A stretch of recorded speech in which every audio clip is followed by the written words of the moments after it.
On New Year's Eve, my daughter-in-law handed me a name badge. It read Observer. Her parents laughed out loud. My son smirked and said, "Food is for family." There was no chair for me, as if I were the help. That was the moment I decided not one more second.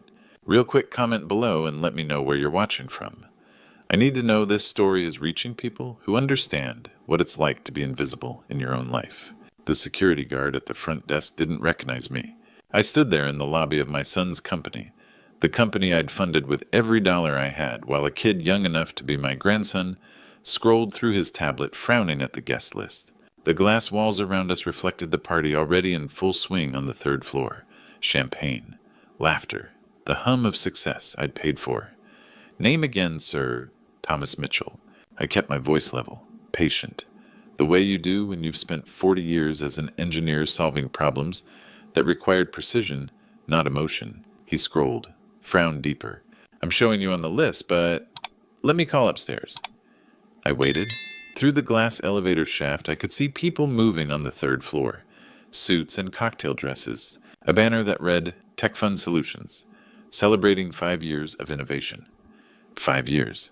That's how long it had been since I'd written the check that made all of this possible. The guard hung up his phone. "Someone's coming down with your credentials, Mr. Mitchell." Not my son. That would have been too much to ask on New Year's Eve. A young woman emerged from the elevator, early 20s, probably an intern wearing a lanyard that said event staff. She walked toward me with the kind of apologetic smile people use when they're delivering bad news on someone else's behalf. "Mr. Mitchell." "Hi, I'm Kayla. Brian asked me to bring this down." She held out a plastic badge on a cheap lanyard, not the elegant ones I'd seen on the VCs in the photographs Brian posted. Just a plain white rectangle with black text. Observer. I stared at it. The word sat there clinical and cold. Observer. Not founder, not investor, not even guest of honor. "Brian apologizes he couldn't come down himself," Kayla continued. "Jessica wanted me to make sure you got checked in.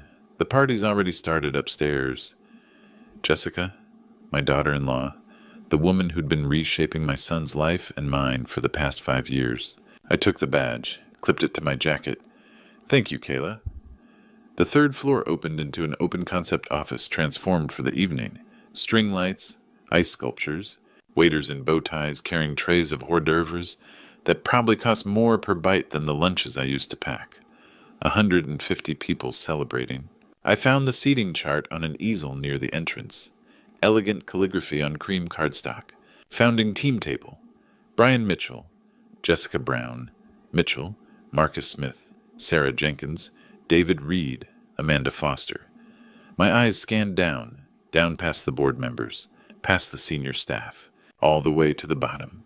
General guests, standing reception area. Thomas Mitchell. I pulled out my phone and took a picture. Evidence. The engineer in me still kept records. Across the room, a stage had been set up near the floor-to-ceiling windows overlooking the San Francisco skyline.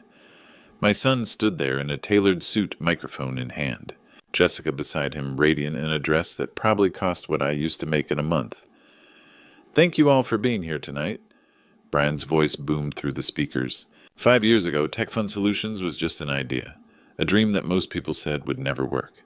We built this company from nothing. With my wife's vision, our incredible team, and the trust of investors who believed in us when no one else would. From nothing. I looked down at the plastic champagne cup a waiter had handed me. At the founding team table 15 feet away, crystal flutes caught the light. "To 5 years of growth," Brian continued, raising his glass, "and to the Series A funding that's going to take us to the next level. Happy New Year, everyone." The room erupted in applause. Crystal glasses clinked. I set my plastic cup down, pulled out my phone. 5 years of messages with Brian.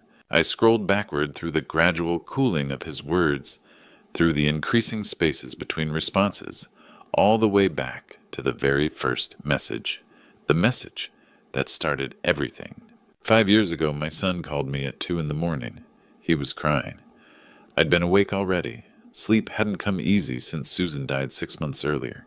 The house in Portland felt too big, with just me in it, 40 years of marriage, echoing in empty rooms, her reading glasses still on the nightstand. When my phone lit up with Brian's name, my first thought was accident. A hospital. The kind of call every parent dreads. Dad, his voice cracked. I don't know what to do. What happened? Are you hurt? Everything's falling apart. Jessica's pregnant. We got an eviction notice. I pitched the startup to 12 investors, and they all said no. I've got nothing. No job, no prospects, no way to take care of my family. I walked to the window.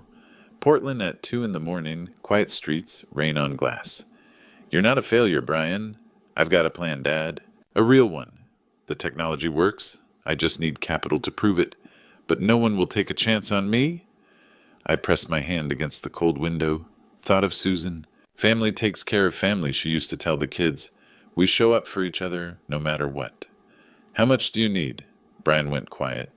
Then $850,000. That's what I need to get this off the ground. But Dad, that's your retirement. I can't. Let me think about it. I hung up. Stood there in the dark living room. Our living room. The couch Susan picked out. The bookshelf we built together.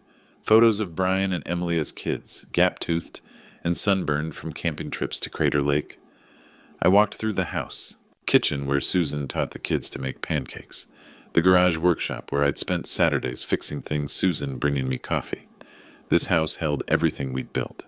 But Susan was gone. Emily had her own life in Seattle, and Brian was drowning. By sunrise, I'd made my decision. I called my realtor first. I need to sell the house. Then my financial advisor. I'm taking early withdrawal from my 401k. I know there's penalties. I don't care. Emily called that afternoon worried. Dad, that's everything you and Mom saved. My future is making sure my children have one. 2 weeks later, I sat across from Brian and Jessica in their cramped Mission District apartment. Cardboard boxes in corners. A crib in pieces against the wall. I slid the papers across their scratched coffee table. $850,000. $570 from the house sale, $280 from retirement. I take 40% equity. My name goes on the founding documents as co-founder. Brian stared at the papers, then at me. Dad, I can't. You're not letting me do anything. This is an investment. We're partners. He stood up, came around the table, hugged me hard. I'll never forget this, he said, voice breaking. I swear, Dad, I'll never forget what you're doing for me. Jessica stood too, extended her hand across the table. Firm grip, professional. Her eyes scanned the number on the paper 850000 before they found Brian's face. I should have noticed that. The way she looked at the money first. The way her handshake felt less like gratitude and more like closing a deal. But I was watching my son, watching him wipe tears from his eyes, watching him believe in himself again. I thought I was saving him. Thought I was doing what Susan would have wanted. I didn't know I was buying my way out of my own son's life. The first year I was part of something, or at least I thought I was. Those early meetings in the cramped Soma office, 6 desks, whiteboards covering every wall, burnt coffee and ambition. I showed up twice a week, offered my perspective. 40 years of engineering experience solving problems 20-somethings hadn't encountered yet. Dad's insights are invaluable. Brian told the team after I'd suggested a workaround for a scaling issue. The developers nodded, took notes, made me feel like I belonged. I should have known better. Should have seen the shelf life on being needed. By month 3, I'd sold the Portland house. Got less than market value needed to close fast. I moved into a studio apartment in Oakland. 400 square feet. A Murphy bed. A kitchenette with 2 burners. To be closer, I told Emily when she video called from Seattle, concern filling her face. The company needs me nearby. Does he? She asked it gently. Dad, you sold Mom's home. For a startup that might not make it. It'll make it. I'll make sure it does. She sighed. Just be careful. I love Brian, but Jessica. Something about her feels off. She's ambitious. That's not a bad thing. If you say so. The doubt in her voice was clear. By month 8, meeting invitations came later. Or not at all. Jessica scheduled strategy sessions Tuesday mornings when she knew I volunteered at the Veterans Center. Then she'd email me afterward with bullet point summaries. Quick updates. No context. Just keeping you in the loop, Thomas. She'd write. Never Tom. Always formal. Always distant. I mentioned it to Brian once. Over coffee near his apartment. Dad, Jessica's trying to keep things efficient. We can't have everyone in every meeting, That's not how startups scale. I'm not everyone. I'm a co-founder. You're an investor. The words came out fast, automatic, like he'd practiced them. Brian, my name is on the founding documents. Right, of course. I just meant, look, you've got to let us run the company. Trust us. I dropped it. Told myself he was stressed. Growing pains. By month 12, the company threw a holiday party. Modest. Catered food. Beer and wine. 30 employees now, all young and excited. Jessica worked the room like a politician. I watched her introduce people to Brian. This is Brian Mitchell, our founder and CEO. Then the others. Amanda, VP of Product. David, our CTO. When someone asked who I was, Jessica smiled. This is Thomas, Brian's father. Early investor. Very supportive. Not co-founder, not partner. Just Brian's father. Later, getting my coat from the back office, I heard Jessica on her phone through the door. No, it's working out well. The silent partner situation, I mean. He funded everything but doesn't interfere with operations. Best of both worlds. Silent partner. I stood there, coat in my hands. Those two words echoing. I'd never agreed to be silent. Never signed away my voice. But somewhere between the paperwork and the first board meeting I wasn't invited to, that's what I'd become. For 2 more years, I told myself it would improve. That once the company stabilized, once the pressure eased, Brian would remember I was more than a checkbook. Emily kept calling, asking if I was okay. I'm fine, I'd say. Everything's fine. I was lying. I found the documents by accident. Or maybe Jessica wanted me to find them. It was April. 8 months before this New Year's Eve party. 8 months before I'd have to make a choice. I'd driven up to visit the grandkids at Brian and Jessica's condo in Noe Valley. Saturday afternoon. Brian was at the office, always at the office now, and Jessica had texted, asking if I could watch the kids while she ran errands. The boys were 4 and 6. Good kids. We built a tower out of blocks in the living room while cartoons played. When the younger ones spilled juice on the rug, I went to the kitchen for paper towels. That's when I saw it. Jessica's laptop open on the counter, screen still lit. She must have left in a hurry. I wasn't trying to snoop, but my eyes caught the document title. Series, A Dilution Strategy. Confidential. My name was in the first paragraph. I set down the paper towels, looked toward the living room. The kids were laughing. I glanced back and started reading. Tech Fund Solutions would raise $5 million in Series A funding. To accommodate the new investors, the company would issue new shares. Standard practice. But the dilution wasn't standard. Brian and Jessica's stake would drop from 60% to 48%. They'd still control the company. My 40% would drop to 12%. At the bottom, a section labeled Minority Buyout Option. They'd offer to purchase my remaining 12% for $180,000. I'd given them $850,000. 4 years later, they wanted to buy me out for $180,000. I pulled out my phone, took a photo of the screen, then another of the next page. Series A closing scheduled for January. The New Year's Eve party was the announcement. I heard Jessica's car in the driveway. I moved fast, wiped the juice stain, closed the laptop gently. By the time Jessica walked through the door with grocery bags, I was on the floor with the kids building another tower. How were they? She asked. Perfect. We had a good time. She smiled. Thanks, Thomas. I left 20 minutes later. The drive back to Oakland took 40 minutes. I didn't turn on the radio. Didn't think about anything except that number. 12%. 180. Back in my studio, I sat on the Murphy bed and called Emily. Dad, what's wrong? I told her. Explained the document, the dilution, the buyout offer. Dad, that's theft, she said after a long moment. It's legal theft. Bullshit. You gave them everything. There has to be something in the founding agreement. Protections. I'd have to check. Then check. And Dad, call a lawyer. I'm texting you a name right now. Robert Williams. He specializes in startup equity disputes. Emily, call him Monday. Promise me. I promise. After we hung up, I walked to the closet, pulled out the gray filing cabinet I'd moved from Portland. Susan used to tease me about keeping everything, every receipt, every manual for appliances we didn't own anymore.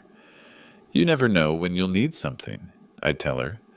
I opened the top drawer. Inside were hanging files, labeled and organized by date. Every document from Tech Fund Solutions. The original term sheet, the operating agreement, every email, every text about money strategy decisions. I'd spent decades in precision work. You build something, you keep the blueprints, track every measurement, every specification. Because one day you might need to know exactly where the weak points are. I didn't confront Brian. Not yet. There was a time for reaction and a time for strategy. This wasn't the moment to show my hand. I knew how things were built, which meant I knew how to take them apart piece by piece methodically until nothing could be salvaged. I became what Jessica wanted, silent. Watching, waiting. June rolled around. I still showed up at the office once a week. Tuesdays, walked through the space that had grown from 6 desks to 40. New faces everywhere. None of them knew who I was. I'd sit in the corner near the coffee maker, pretend to work. Really, I was just there, present, refusing to disappear. One Tuesday, I overheard Jessica talking to a new hire by the printer. "Who's that?" the kid asked, nodding toward me. Jessica glanced over, smiled. "Oh, that's Thomas, Brian's dad. He likes to feel involved." Sweet, really. I kept my eyes on my screen, but I pulled out my phone and made a note. June 14th. Jessica tells employee I like to feel involved. Condescending. Dismissive. Documentation. That's what Robert Williams had told me. Document everything, dates, times, witnesses, build the case brick by brick.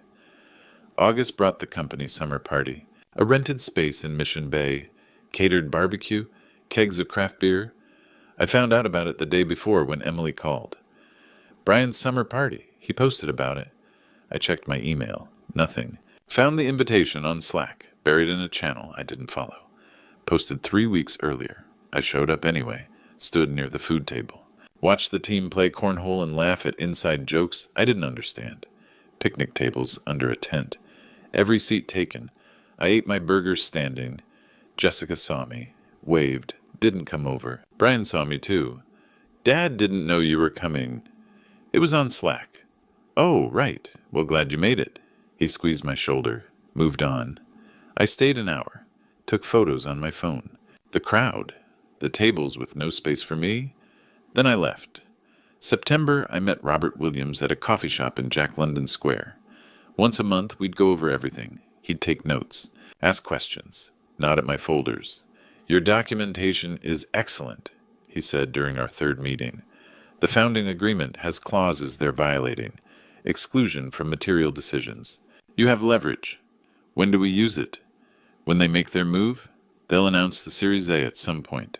Make a big show of it. That's when you act. Let them commit fully before you pull the thread. And if they try to close before I respond, they can't. Not without your signature as a 40% shareholder. They need you even if they've forgotten that." I drove home feeling something I hadn't felt in months. Not hope, but clarity. November, Brian called, awkward, halting. "Hey, Dad, about New Year's Eve. We're doing this company party. Pretty formal. Mostly investors and leadership. You'll get an invitation, but I wanted to give you a heads up. It's kind of a big deal." Sounds nice. "Yeah, so just so you're not surprised by the vibe, it's corporate, professional. I understand. I'll be there." "Cool, okay, good." He sounded relieved. "See you then." The invitation came 2 weeks later. Not from Brian, from Jessica's assistant. A mass email to 75 recipients. Subject: Tech Fund Solutions. New Year's Eve celebration, general admission. General admission, like a concert ticket. Like I was buying a seat to watch my own son's success, from the cheap seats. I sat in my studio that night, looked at my reflection in the dark window. 68 years old, living in 400 square feet, invisible to the company I'd created, but not powerless. On the wall behind me, I'd pinned a timeline. Every document, every slight, every broken promise. A web of evidence. Thomas Williams's words echoed, "When they make their move at New Year's, you make yours." I opened my laptop, found the draft email Williams and I had been working on for 3 months. Read it through one more time. 8 more weeks until New Year's Eve. 8 more weeks until they'd learn what happens when you make an engineer invisible. I arrived at 10 p.m., 2 hours early. I wanted to see how they'd built my erasure. I'd lived this night 100 times in my head. But now I was seeing it through different eyes, not as a hurt father, but as an engineer about to dismantle a machine. The 3rd floor office was empty. just caterers adjusting centerpieces. Floor-to-ceiling windows reflected the San Francisco skyline. String lights cast everything in gold.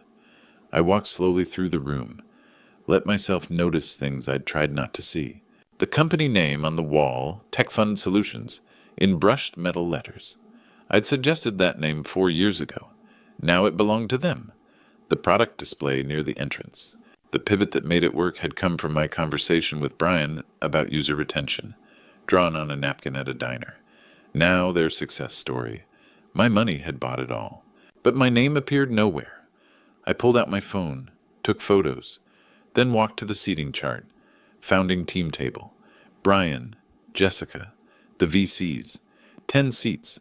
Crystal glasses already poured. General guests. Standing reception. My name buried among 40 others. I photographed it twice. Evidence. People arrived around 11. VCs first, then executives, employees. Everyone dressed for a wedding. I stayed near the windows, watched them not see me. At 11:30, Brian took the stage. "Thank you all for being here," he said. 5 years ago, Tech Fund Solutions was just an idea, a dream most people said would never work. We built this company from nothing, from a vision my wife believed in, from the dedication of this incredible team, from the trust of investors who saw what we could become. From nothing. I looked at my plastic cup. At the founding team table, crystal flutes caught the light. "To everyone who made this possible," Brian continued, "to our team, our investors, our partners, to 5 years of growth, and to the Series A funding that's going to take us to the next level. We couldn't have done this without you." Applause. Champagne corks. Laughter. I set my cup down, pulled out my phone, opened my email drafts. "Excuse me." Jessica stood there, champagne flute in hand, professional smile. "Thomas, could you help with the champagne tower? We need someone tall to reach the top tier." She said it the way you'd ask a hotel employee for extra towels. I looked past her at the staging area, at the tower of glasses, at staff in black vests waiting. "Actually," I said, "I'm about to send an important email. You'll want to read it." Her smile faltered. "What?" The DJ's voice boomed. "Ladies and gentlemen, 10 minutes from midnight." The crowd shifted toward the bar. I unlocked my phone, found the email draft, the one Thomas Williams and I had perfected over 3 months. Subject: Founder Rights, Activation, and Equity Protection Notice. Recipients: Brian, Jessica, all board members, all 3 VCs, company attorney, CC Robert Williams, Esquire. My thumb hovered over Send. 10 minutes until midnight. 10 minutes until they'd announce their Series A and erase me completely. Jessica still stood there, confusion replacing her smile. "Thomas what? Email." Across the room, Brian laughed with Marcus Smith, playing Successful Founder. The DJ started countdown music. 9 minutes, everyone! My thumb moved to the send button. I sent the email at 11:59 and 47 p.m., 13 seconds before the new year.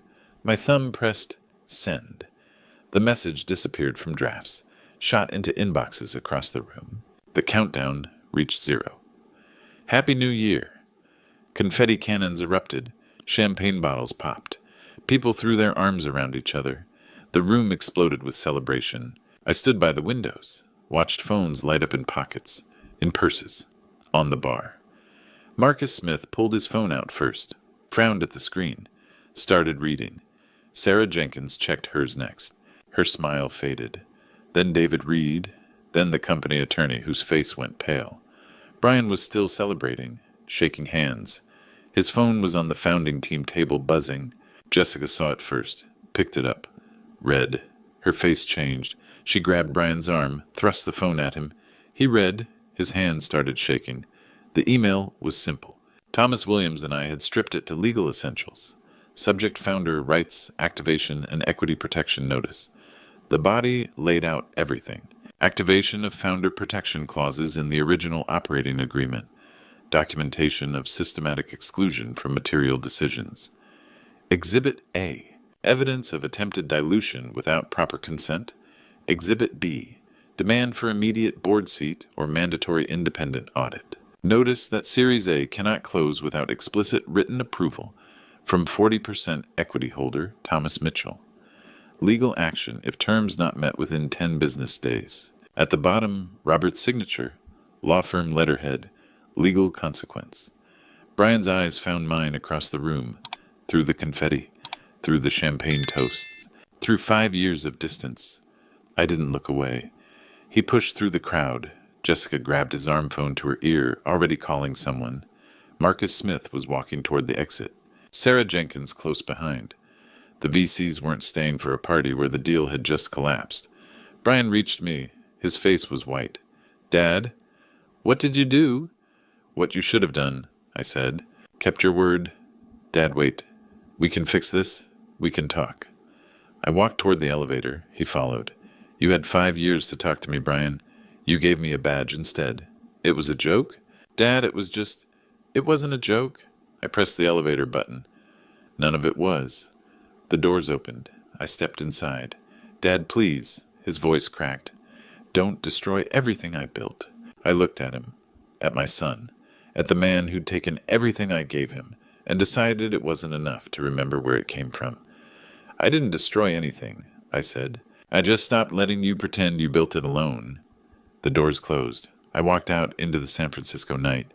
Cold air hit my face. Behind me, through the glass walls, I could see the party collapsing. Jessica's voice rising sharp and panicked.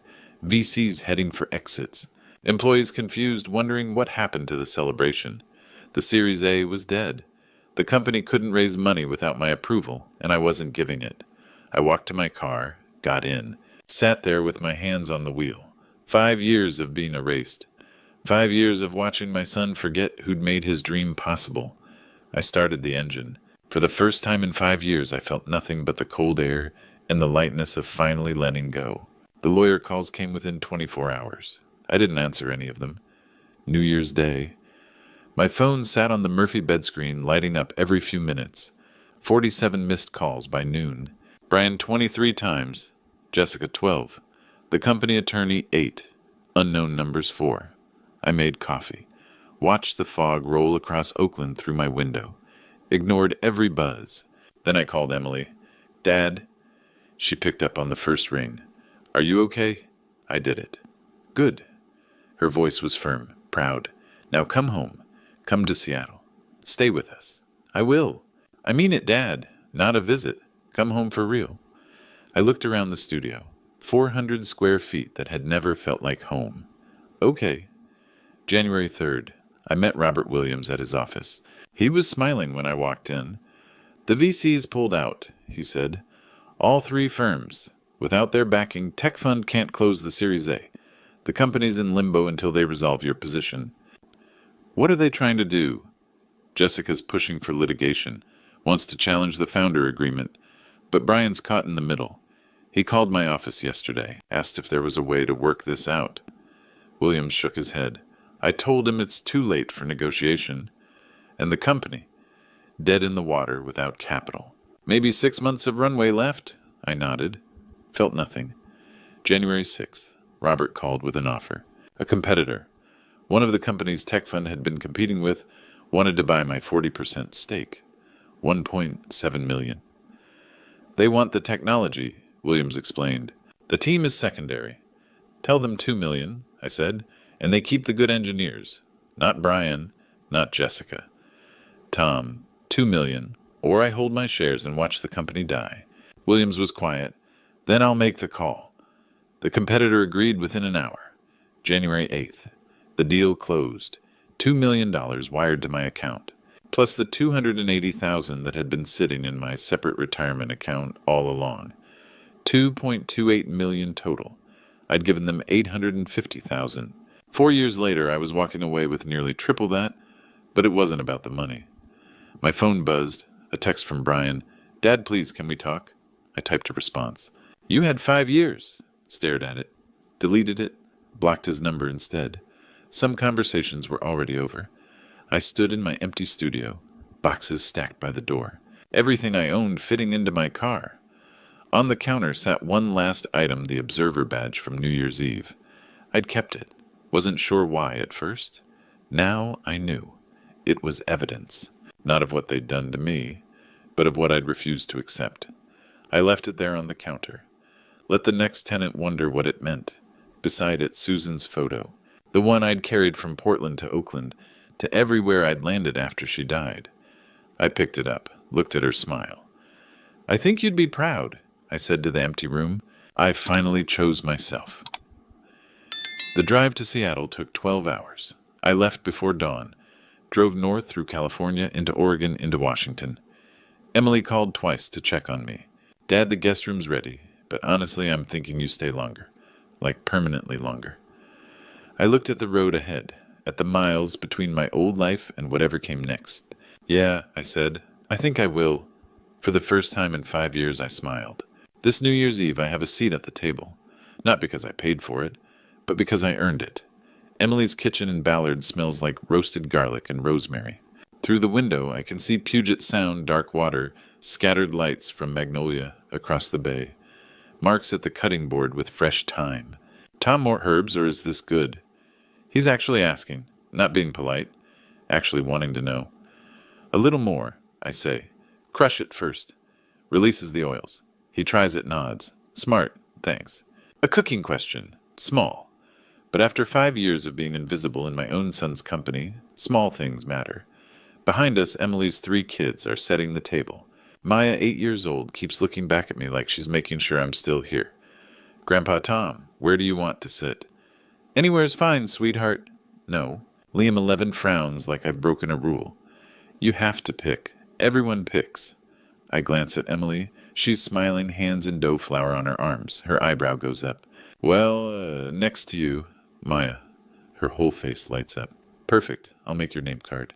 Purple marker, crooked letters, my name. 68 years old, and it's the first time in 5 years someone asked where I wanted to sit.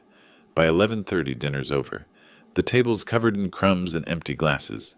Mark's neighbors brought their kids. The house is loud, warm, full. I step outside. Cold air. Sharp. A ferry moves south across the sound lights, steady against the dark. You okay, Dad? Emily's next to me with 2 coffees. Doesn't ask if I want one. Just knows. Yeah, I'm good. Quiet for a minute. Then Brian called yesterday. I don't react. I've learned not to. He said Jessica's gone. Said he's trying to rebuild. Wants advice. I sip the coffee. Too hot. Don't care. What did you say? That you're busy? I almost laugh. Busy. You are? She nudges me. 3 startups in 6 months.